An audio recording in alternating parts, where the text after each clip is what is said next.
सभी जानते हैं कि बिहार विधानसभा चुनाव में कितने ज़्यादा महत्वपूर्ण मोड़ पर चल रहे हैं, क्योंकि देखिए तेजस्वी यादव ने अपनी अलग पार्टी बनाई है और लालू प्रसाद यादव की जो राष्ट्रीय जनता दल है आरजेडी वह चुनाव लड़ रही है।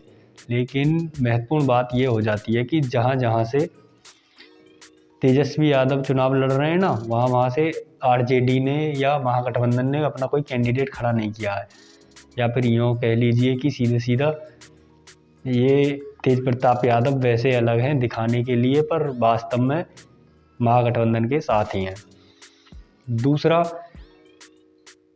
चुनाव में एक मोड़ यहाँ आएगा कि प्रशांत किशोर ने अपनी अलग पार्टी बनाई है, वो कुछ ना कुछ वोट तो खाएंगे ही, और चिराग पासवान अब की बार दम दिखाएंगे, क्योंकि वो पिछली बार भी अच्छे खासे वोट शेयर ले गए थे। हालांकि कोई सीट नहीं थी पर वोट शेयर तो ले गए थे ना। हमने पश्चिमी चंपारण की बात करी, पूर्वी चंपारण की बात करी, अब बात कर लेते हैं सीहोर की।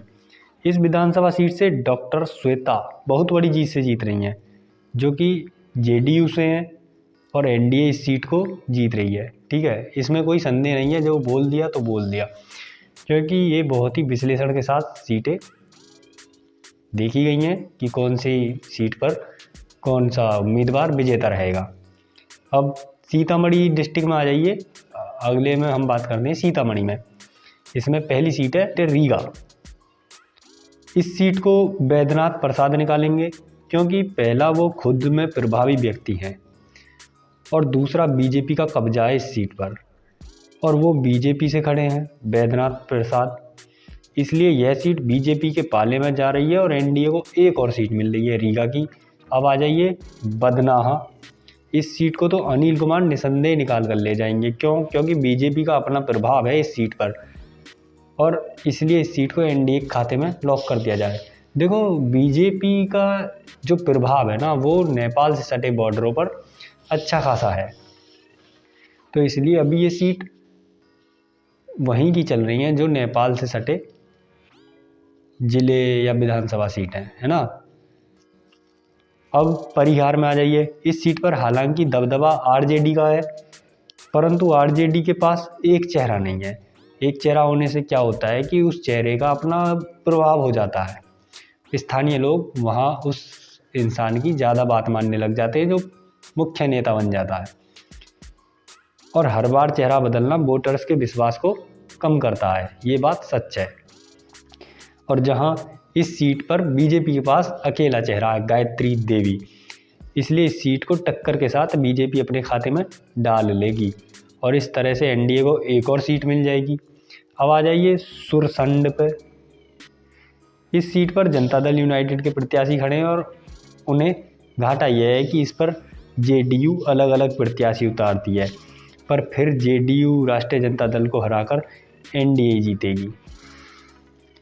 अब अगली सीट बाजपट्टी पर आ जाइए। बाजपट्टी में उपेंद्र कुशवाहा का प्रभुत्व है। उपेंद्र कुशवाहा की अपनी अलग पार्टी एनडीए के साथ अलायंस में जुड़ी हुई है।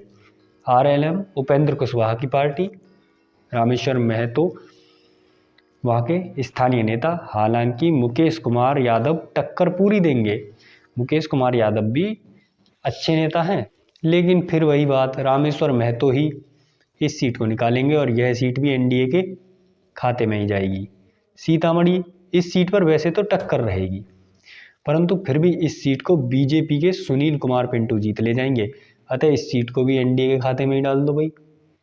रुन्नी सैदपुर, इस सीट पर मनगीता देवी और पंकज कुमार मिश्रा की टक्कर है, फिर भी इस सीट को जनता दल यूनाइटेड आराम से निकाल कर ले जाएगी, अतः पंकज मिश्रा ही इस सीट को जीतेंगे। इस सीट को भी एनडीए के खाते में डाल दो। फिर बेलसंड पर एलजेपी के उम्मीदवार खड़े हुए हैं, चिराग पासवान के, और अमित कुमार यहाँ से चुनाव लड़ रहे हैं। इस सीट पर एनडीए ही जीतेगी, क्योंकि एनडीए में जो पार्टियाँ शामिल हैं उन पार्टियों का दबदबा इस विधानसभा सीट पर है, तो इस सीट को भी एनडीए के खाते में डाल दो। अतः इस तरह से बीजेपी की 4 सीट निकली, जनता दल यूनाइटेड की 2 सीट, उपेंद्र कुशवाहा की 1 सीट और चिराग पासवान की 1 सीट। तब एनडीए की 8 सीट। 8 सीट सीतामढ़ी डिस्ट्रिक्ट की NDA के खाते में।